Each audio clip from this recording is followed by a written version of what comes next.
When I tell people that I am a Montessori guide, most of the time the response I get is, cool, Montessori is great. And when I inquire to understand better why people think it's great, I'm noticing a lot of confusion. People don't necessarily know what it is. So that's part of the intention for this channel, is really to share more about and explore more what Montessori education is and the genius behind it. So more people can understand it and engage with it, and we can serve more children and more families in order to support flourishment and more peace and love in this world. First of all, this method of learning is often referred to as an aid to life. And I think this is the perfect way to frame it, because Montessori education is about following the natural laws. So nature is our teacher, and we grow with it and help the children side by side, following what nature is showing us. It's like the metaphor that the children are like little flower seeds. And you've probably heard that metaphor before. When the flower has the proper environment and grows in with the proper soil and the proper water and the proper light, the flower will be able to grow and flourish to its full potential. Well, it is the same thing for a human being, presenting the bulb. This visual really had a huge impact on me when I was studying, because it visually represents how intense the first 6 years of the lifetime is. So we call this period the first plane of development, where, there is an explosion of development and it is super, super active. It's like very rich soil. So Maria Montessori used her scientific background to observe and test and analyze to see how the children are learning and what they are interested in, how they are moving, and how they relate to each other and to the environment they are growing in. Another foundation of Montessori education, it is how it's led by the children, or we could say how it's led by nature. The children are showing us what they need through their actions, through their interests, and perhaps through their attitudes sometimes. And as adults and Montessori teachers around them, we are not seeing the children as empty vessels to be filled. And we are not seeing the teacher as the master holding all the knowledge and that need to push that knowledge onto the child. Instead, we are looking at how nature organically unfolds, and we walk side by side with it. We kind of accompany it.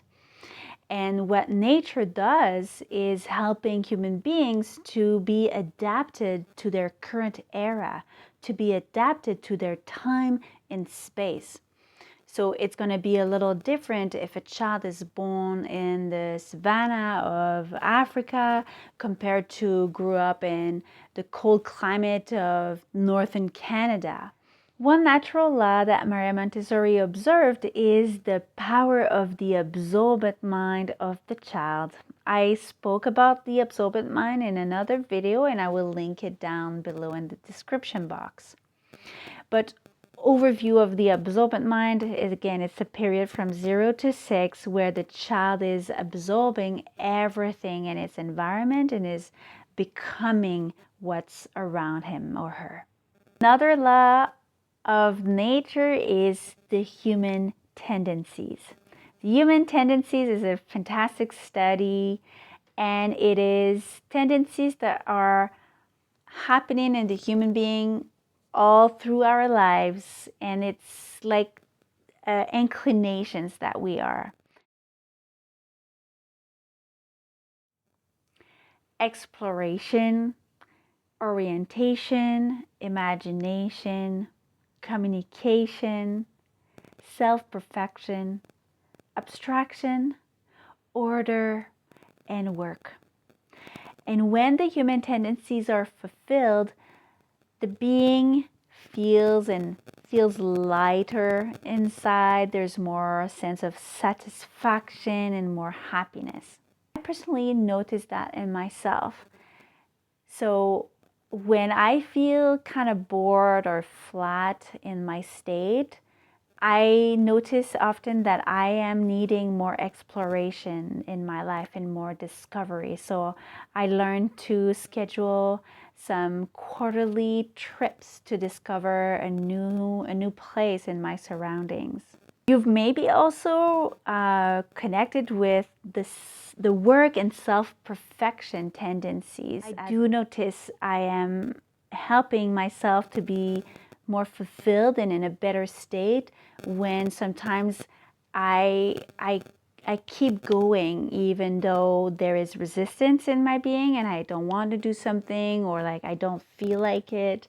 When I persevere and in a way self-perfect by persevering and continuing something that helps me grow, it really helps me to feel more satisfied with life in general. In the Montessori classroom, everything is set up understanding the human tendencies.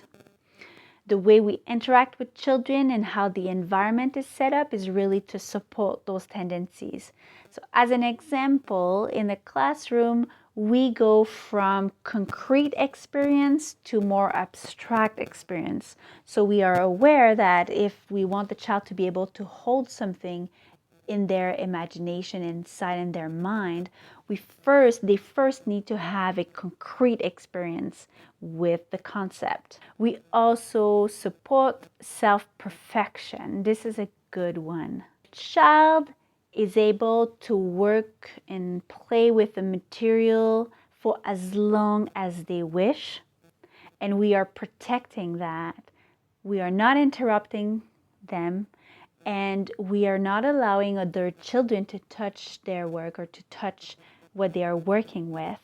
That really helps a child to get into a concentrated period where they can self-perfect and practice their skills, and through times they get better and better at those skills. Another thing in the classroom is the order. The order is really important in the classroom. It is super well set up, super neat, super clean. The material goes back in the same place on the shelf, and there is a progression. So the children, when they come in the classroom, they know what to expect and they can orient themselves and find peace of mind knowing what's where and where it goes back to when they are done, and where to find it when they want something.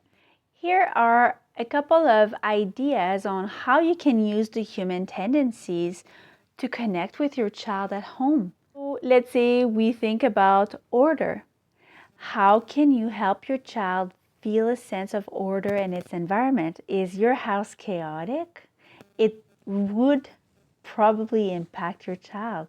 How is their bedroom looking like? Can they access what they need, assuming it's safe, like clothing or toys? A great way to support their human tendency for order could be to have shelving or drawers that are to their level so they can access their toys and also put them back where they belong when they are done. How can you support self-perfection at home? Is your child having some time and space to explore the toy they are playing with without interruption? Is it possible to really have this protected time frame around the child so they can learn a skill without us commenting, telling them where the puzzle piece go, or how to do with the puzzle piece, or try this way. To help self-perfection when we are in a social public context, also it can be tricky sometimes when our child is playing with a toy and another preschooler come and get it. It is common happenings.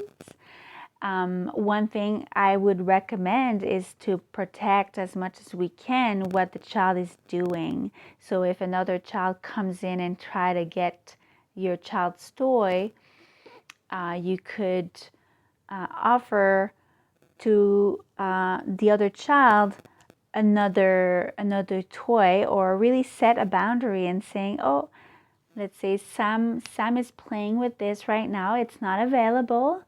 What about this? Or you can have your turn when he's done with this truck. You can have your turn. But setting a boundary around your child would be helpful. How can we support the tendency for communication? It's a good one. So let's say we want the child to learn to communicate.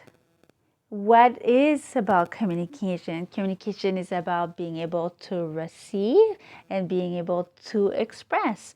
So basic giving room for hearing each other, feeding on what the child says to really activate a conversation.